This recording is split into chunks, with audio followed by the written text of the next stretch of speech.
My coworker freaks out on me after a meeting as she thought I was wearing AirPods and not listening to her presentation. But after she found out I was wearing hearing aids, everybody in the office turned on her, putting me in a situation where I feel like I'm responsible for my coworker possibly getting fired, because right now I really don't know what to do. Here's how it all went down. Okay, for a bit of context, I was born deaf and pretty much have been wearing hearing aids ever since I was born. My whole life, I have faced people who used to mock me for my hearing. I learned to ignore these people and just don't bother letting it get in my head. And so with that bit of information, here's exactly what happened last week. We recently had a new coworker, let's call her Jane for the sake of the story. She joined our team and she seemed super nice. We then had a team meeting where Jane was presenting something and I was listening to her and trying to understand exactly what was going on. At one point, I asked her to repeat herself because I didn't quite catch on what she was saying. And when I requested this, she seemed a bit annoyed, but she still repeated it. Now, I caught on that she seemed a bit standoffish with me, so I just kept quiet for the rest of the meeting. After the meeting was over, I was chatting up with two of my colleagues in the cafeteria when she walked up to get some stuff. Well, for some reason, she went off on me, saying, "Why would you wear AirPods at a meeting? That was so disrespectful to me." Now, I didn't respond to her because I'm not a confrontational person, and I really don't like telling people, "Hey, I'm deaf, please understand my situation." I just prefer to keep my head down and get my work done. So I just let it go and I didn't bother. Well, the same evening, my manager called me into her office and there was Jane sitting there. And I kid you not, she was red in the face. Apparently, people had heard what happened and corrected her. Jane then said that I should have told her I was wearing hearing aids, and now she's become the laughingstock of the department, as in people are talking about it. So I told Jane, well, all you had to do was ask me what I was wearing. And just to let you guys know, my hearing aids are black and they fit inside of my ear, so they actually do look like AirPods. Jane just assumed that's what I had in my ears and then went off on me. My manager said that I should have told Jane to avoid her embarrassment, but I told my manager I can't control what other people talk about, and frankly, I wasn't interested in correcting someone because it's not the first time this has happened, and it certainly won't be the last. As of right now, my manager has limited work between me and Jane, and while some of my colleagues are on my side, others are not. So seriously, am I the jerk here? Because right now, I really just don't know what to do because this is all a little bit overwhelming. Before we go any further, the original poster actually has an update to this story. Here's what they had to say. Okay, so this issue went straight to human resources. I don't know how. I mean, I guess people talk and it somehow reached them, but they called me today and I was quite frank with them. I said I'm used to this behavior and it didn't affect me one bit. Now, I did deliberately keep out my conversation with my manager simply because at the moment I'm on a fixed term contract and I have a pretty good chance of converting it into full-time employment under another manager. So I definitely don't want to alienate my current manager. But regardless, human resources was quite horrified that this happened and they said they will be talking to her. And while whatever they decide is completely up to them, I really am not bothered at all. The damage is already done. People don't call Jane anymore for cultural outings, which is your team bonding opportunities. In the past few days, she's been sitting alone at her desk eating her lunch. She has tried to apologize, but I just ignored her and said that I wasn't interested in having this conversation. I think she's trying to provoke me by saying that she didn't know, and my guess is that she's trying to document this or something like that. My plan is simply to avoid any talks with her, and as it is right now, our boss has cut off any work between the both of us. I know people here are probably going to call me a chicken or something like that, but I simply don't want to escalate the situation, and I just want to let it run its course, because I have a lot on the line and I'm trying not to mess it up. Okay, first and foremost, I want to say to the original poster, I completely understand where you're coming from. They mentioned as a side note that apparently because they work in like this European company, they take these matters incredibly seriously. So I'm sure there's going to be some long investigation, which is probably putting a lot of heat on Jane. And dude, if there's anybody at fault here, it is Jane and not the original poster. They're not obligated to save Jane from embarrassment. You know who is responsible for that? Yeah, that's right, it's Jane. She's the one who's responsible for not embarrassing herself, especially by putting her foot in her mouth and being like, "Wow, I can't believe you wore AirPods during my presentation." Like, if she had a problem with that, then bro, go to the manager. That's why there's a chain of command. They then could have easily told you like, "Hey, those aren't AirPods. She's deaf. She can't hear anything. She's using hearing aids. Like, please don't confront her about this." And then bam, you could still have a career at this place and you could continue doing what you're doing. But instead, she decided to be weird about it and be like, "Wow, I can't believe you." When holy crap, that's not what's going on, dude. They're not wearing AirPods and like pretending like they're not listening. They have hearing aids in because they literally cannot hear. They're deaf, dude. Like, holy crap, what a complete oversight on Jane's part. And I think the original poster is 100% right. I bet you Jane's trying to goad like the original poster into making some kind of like negative reaction. So there's like equal blame in some way, and that way neither of them get like fired or something like that. So the fact that they're just choosing not to talk to them and just keep their head down and do their job and go for that promotion, like that in my opinion is super smart, and it's better just to avoid it in this scenario than to confront Jane and have some kind of like back and forth and be like, oh, I win, I prove my point. Because sometimes it's not about proving a point. It's about getting the job, getting the contract, and getting that full-time employment. Especially in this economy, bro. Like, I completely get that notion. Because I bet Jane's under a crazy amount of pressure from human resources, and she is simply trying to save her job at all cost. So avoiding her is a brilliant solution, and it will probably help you keep your job in the long run. If you like Am I the Jerk, you're probably going to love Am I the Genius. Check it out, link down below in the description. Also, go to amithejerk.com/submit if you would like to submit your own stories. My coworkers secretly planned a New Year's Eve party with all of the office except for me, putting me in a situation where I really feel unappreciated and rejected in a way that's completely devastating and very hurtful. And at this point, I don't know what to do. Here's what's going on. Okay, to start things off, today it came up that one of my coworkers talked with my boss about a New Year's party. And when I heard this, I asked out loud, wait, what party? There was then a long pause in the air. They then explained that there was a super last-minute party that got texted to someone on the team the day of New Year's Eve. And that person forwarded the invite around to apparently everybody except me. Because according to them, it wasn't a secret or anything like that. But it's like, okay, well, how's I supposed to know? When I heard this, I almost cried right on the spot. I've been pulling 60-hour work weeks. I was one of 2 people physically in the office on New Year's Eve. In fact, I worked 9 hours that day. I work in fashion, so I had to run a fitting that took 4 hours, while 2 people on the team videoed in from home. And no one even thought to ask if I wanted to go. I had to play it off in the moment, so I didn't make things awkward or hurt this person's feelings, but it really hurt, like a lot. So sure, it wasn't a secret, but clearly it's not public knowledge either. I finally let myself cry when I got home. It made me feel so unappreciated. I don't think it was malice, like truly, I really don't, but man, it really hurts, and at this point, I don't know what to do.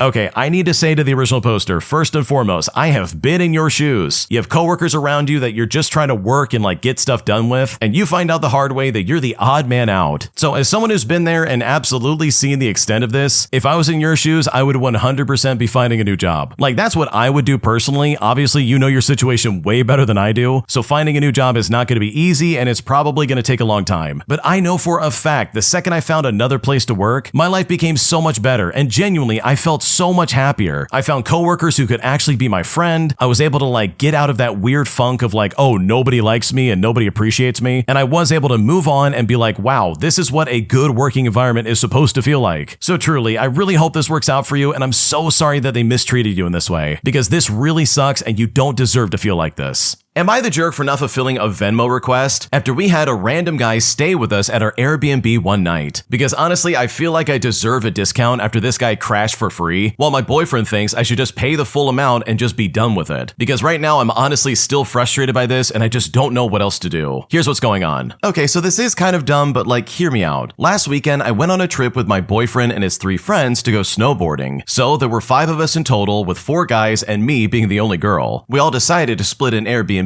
so it came out to about $300 each. And also, I'm completely fine paying for my share of the Airbnb and the gas and pretty much anything else that comes along. However, the first day we went out, we met this random on the gondola, and he happens to be a few years younger than all of us and goes to the same college my boyfriend and his friends went to. He then asked us if he could ride with us because he came up solo and he's currently car camping the weekend. Well, they all said it was fine, so he ended up spending the whole day with us, which seriously is completely fine. Like, I don't care. We are just snowboarding after all. Then he comes to dinner with us after boarding, which is also fine, I guess. And then he offers to give one of the guys a ride to the Airbnb while the rest of us take the shuttle. And as they do that, they give him the door code to our Airbnb, which really made me super uncomfortable because hello, we don't even know this guy. Like, he might seem chill, but who knows what he can be capable of. And then by the time we get there, he's already inside and in the shower. And I'm just thinking to myself, what is going on? Like, again, who even is this guy? Oh, and by the way, throughout the entire day, both both my boyfriend and myself have been expressing our discomfort to having this random come to the Airbnb, and the other guys just kept saying, oh, it's chill, he's chill, it's not a big deal, and just completely ignoring us. Eventually, we're all just hanging around in the living room, drinking and watching movies, and then one of the guys and the random decide they're gonna go out to the bars. No one else is really down to go with them, so they leave and then come back at like 2 in the morning, and the random guy crashes on the couch. The next day, he wakes up before anyone else and leaves really fast and then meets us up on the mountain again later. Well, after the trip, they send me a Venmo request for the Airbnb, but it is still $300 split between 5 people. Well, I told them that I'm not paying until they figure out how much that random owes us for staying one night. Like, am I being crazy? I was uncomfortable the whole time because of this random dude they invited, and now they expect me to pay for his free stay? He chose to come up in car camp. I don't care if it takes off like $20 or if it takes off like $5 from my total. I'm not paying for this random dude. My boyfriend says that it doesn't matter that much because we would have paid the same amount if he wasn't there anyways, which makes sense and makes me wonder if I'm being dramatic about this, but I still think it's not fair that he gets a free stay at our Airbnb. I told them I will pay for the first night split between 5 people, but the second night I'm only splitting it between 6 people. So seriously, am I the jerk in this situation? Because honestly, I don't know if I'm in the wrong. Okay, in my opinion, and I might be wrong here, so please let me know in the comment section, but I really do think the original poster is overreacting here. You were already gonna pay like $300 for your total. And sure, him coming over unannounced and like getting a door code and like being in the shower already before you guys get there, that is really weird and that would cross a lot of boundaries for me. But to expect any kind of like refund, in my opinion, is just definitely not gonna happen. Like, I totally understand where you're coming from, but if you really did want to split it between 6 people on the second night, then that should have been established that night right then and there with that guy. So since it's after the fact and it's kind of like, okay, we're home and I have to kind of pay for the Airbnb I stayed at, expecting any kind of discount or refund I think is just completely out of line. So yes, I do think you're being just a little bit overdramatic, and I do think that if you don't pay the full amount that you agreed to in the first place, this is only going to cause problems and it's just going to be annoying to deal with. Did I overreact by dumping my girlfriend after she made a joke about my past that truly was off limits and crossed a huge boundary for me? Because right now she's saying that I'm being way too sensitive over a harmless joke, despite the fact that what she joked about is no laughing matter for me. Because right now I'm still so hurt by this that I just don't know what to do. Here's what happened. Okay, so I'm a 30-year-old male, and when I was in high school, I was bullied by a group of girls and it got physical. Their favorite thing to do was to kick me in the private parts, if you know what I mean. This wasn't just one time,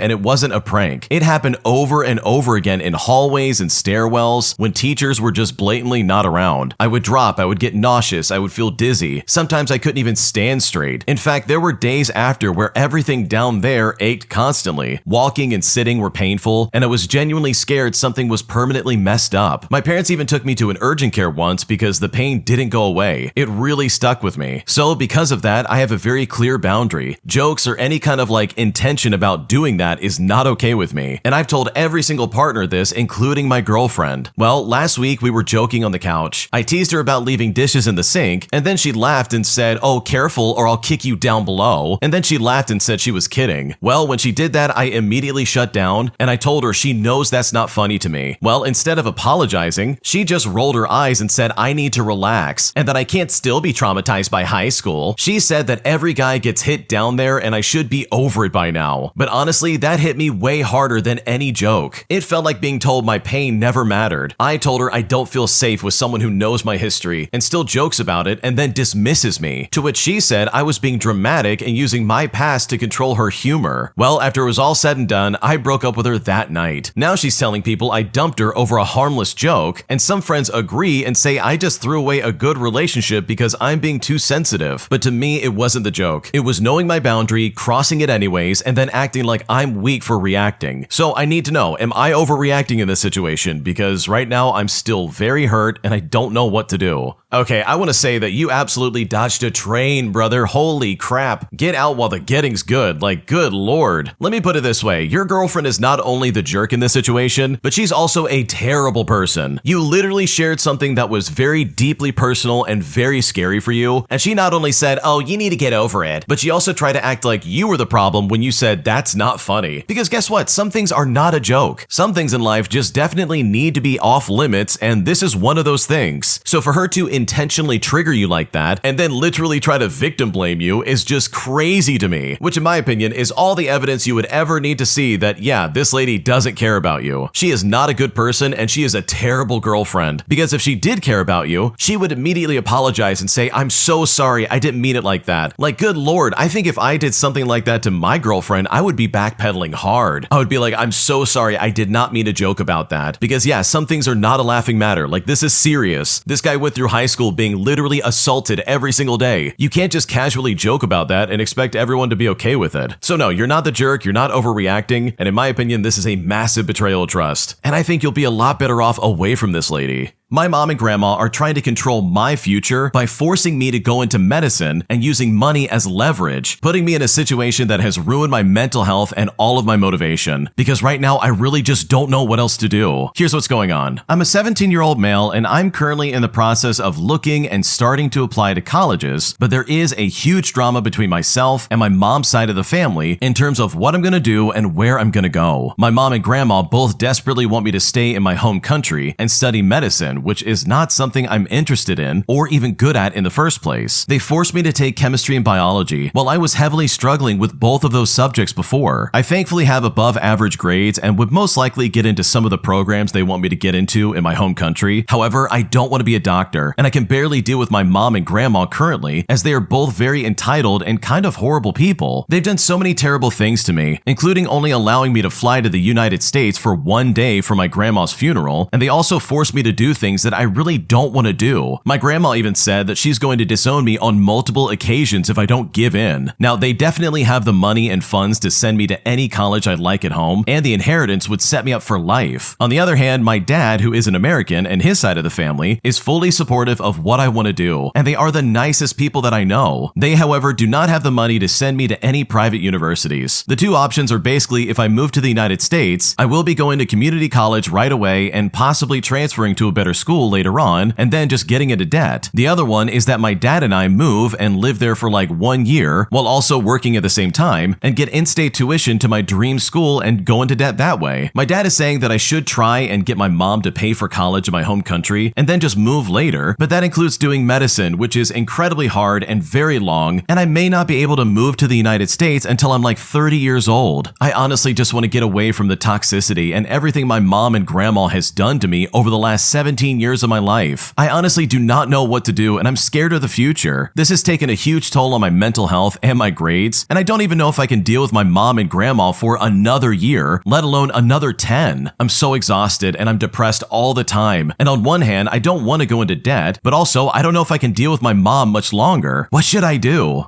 Okay, honestly, I think it's really infuriating that your parents are trying to like force you into one particular career, because your mom and grandma are just completely out of line here. Like, they can't make you become a doctor. That's like some crazy level of narcissism that I just cannot understand. It's not like you're gonna go and become a doctor just because they're making you do it. Like, you're gonna be miserable the entire time. This is gonna tank your mental health, and you're probably gonna hate your life moving forward. So in my opinion, and I can only speak for myself, if I had the chance to live with my dad in America and go to community college and like transfer over, or like work for a year and get like in-state tuition, personally, I would take that route any day of the week, because at least then I have some control over my life and what I want to do. And the original poster has it right. Like, holy crap, medicine and becoming a doctor, that takes so long. You're stuck in that pretty much until you finish, and you have no choice but to do it. But if I was in your shoes, I would at least go to the United States and be like, okay, at least I have some options and I can now figure out what I want to do. Because being forced to do so just because your grandma and your mom demand it, regardless of if they have money or not, in my opinion, is incredibly controlling and just not okay. Am I the jerk for telling my son to say something completely brutal to this one kid who was bullying him constantly during a sports camp? Because after it was all said and done, this bully completely broke down crying, resulting in me kind of feeling bad and wondering if I made a mistake by encouraging my kid to do this. Because right now, I'm not sure if I'm in the wrong. Here's how it all happened. Okay, I want to start off by saying that my son is 11 years old, and he's been dealing with a medical condition for a few years now. Without getting too specific, it does affect his appearance, and he's pretty self-conscious anxious about it. He's a tough kid though, and most people at his school are supportive. This summer, I signed him up for a sports camp because his doctor cleared him, and he really wanted to go. The first few days were fine, but then this group of boys started targeting him. The ringleader started calling him names related to his condition and got the others to join in. My son asked them to stop, but they simply wouldn't. I then went to the camp counselor and I complained, and he said he would handle it, but guess what? Nothing changed. If anything, it got worse. They started hiding his stuff and making jokes whenever he walked by. And by the way, the counselor was some college kid who clearly didn't want to deal with it. My son wanted to stay because he made a few real friends there who actually stood up for him. So I decided to give him something to fight back with. I happen to know the ringleader's mom recently lost her job, and their family is struggling financially. It's not public knowledge, but I heard it through a mutual connection. So I told my son that the next time this kid comes at him, he should tell him that his mom got fired because she's a loser, and that's why they can't afford nice things. And yeah, I know that wasn't a good thing to do, but you know what? I was angry and I was tired of watching my kid come home upset. Well, you know what? My son used it, and it worked. The bully completely broke down crying and left my son alone after that. So seriously, am I the jerk in this situation? Because right now I'm kind of feeling bad and I'm not sure if I made a mistake here. Okay, first off, I'm going to say straight up, no, I don't think you're the jerk at all, and I want to explain why. I spent most of my childhood being bullied in a way that was just completely unfair and very toxic. We're talking like horrible nicknames and horrible things said to me, people talking badly about me, etc. So to say that I know exactly what your son is going through would be an understatement. And with that in mind, I think what you did is absolutely one of those situations where it needed to be done. Because you did everything right. You talked to the counselor, your son told him to stop. I'm sure he probably tried to make some kind of distance between him and the kid, but still nothing changed. So for me, at that point, all the gloves are off and it's like, oh, okay, we're doing this. Which means if this kid's gonna terrorize me, then congratulations. I'm gonna fire back with one of the worst things he probably doesn't want anybody knowing about. Namely, that his mom lost his job and they're tight for money, which is also a horrifyingly embarrassing thing as a kid that he probably doesn't want anybody knowing about. So in my opinion, I think this kid absolutely had it coming. I would not feel guilty about this for a second, because if no one else is gonna do anything, then it is absolutely time for your son to step up and say something. And if that makes the bully cry, then congratulations, he got a taste of his own medicine, and he can hopefully learn his lesson and not treat people like that again in the future. An entitled Karen tries to cut in line in New York City while me and my friends are waiting for rush tickets to see a Broadway show. And after waiting on the pavement for literally 4 hours, me and the rest of the people in line decided that that is absolutely not gonna happen, as we all banded together and ratted this girl out for cutting in line. Here's what happened. So this happened some time ago, but I still find it hilarious. So my sister lives in New York City and I live nearby in New Jersey. We decided to get rush tickets for the musical Pippin on Broadway. If you don't know what rush tickets are, basically the box office will have about 15 to 30 tickets that have not yet sold for the day, and when the box office opens, if you're one of the first 15 to 30 people to show up, you get the tickets at a very discounted price. It's a popular thing to do among students in the area. People show up hours before the box office opens just to make sure they get those tickets. I stayed at my sister's apartment the night before, and we got up at 7 o'clock in the morning and headed to Midtown. When we got there was maybe about 8 people there at the time, so we secured our spot, sat down on the ground, and chilled out for the remaining hours. Now, at about 10:30, we see a girl stop and talk to the group of people in front of us. We thought nothing of it at first. She had a binder in her hands, so we figured maybe she had some kind of audition in the area and was just saying hi to her friends or something like that. Then we see she is sitting down with them and not looking like she is going to leave. Again, we don't know if she's hanging out with her friends or joining the line. Finally, someone from the back of the line comes up and asks her, "Hey, are you in the line or are you just here to see your friends?" She looks up at this guy and says, "No, I'm in the line." Now, the rest of us are just watching and listening intently. This guy then goes on to say, "You do know that there are only 25 tickets. We have all been here for hours, and you cutting the line means that one of us won't get a ticket." Well, what this girl did next honestly blew me away. She smiles, shrugs her shoulders, and says, "Sorry," and then she just doesn't move. This guy says to her, "Well, that's awful." But again, she just smiles, shrugs her shoulders, and says sorry. Now, this guy doesn't know what to say, and he just walks back to his spot. But those of us who heard the interaction are talking amongst ourselves, basically saying, "Oh, heck no." And the guy next to me kept saying, "Nuh-uh, she's gotta go." 11 o'clock rolls around and the box office door opens, and an attendant comes out to get us all in an orderly line. And you know what? We immediately snitch. We start saying, "This girl cut the line. She's only only been here for half an hour and we've all been here all morning. Come get this girl." The attendant goes over to the girl and says, "Did you just join the line?" While all of us were going, "Yep, she sure did." The girl then goes, "Well, yeah, but my friends were saving me a spot." The attendant pulls her out of the line and goes back to getting the rest of us in a line to go inside. And at this point, we are all cheering and clapping. Meanwhile, the girl just stands there calling somebody. My sister and I are still talking about how this girl really tried it with a bunch of tired theater kids who have been up since the crack of dawn. One of her friends says to us, "Okay, can you stop talking about it now? She's gone." To which we said, "Nope, we're gonna keep talking about it." But let this be a lesson to you. Theater kids absolutely do not play. I think I would lose my mind if someone cut me in line after I'd been sitting there in the cold in New York City for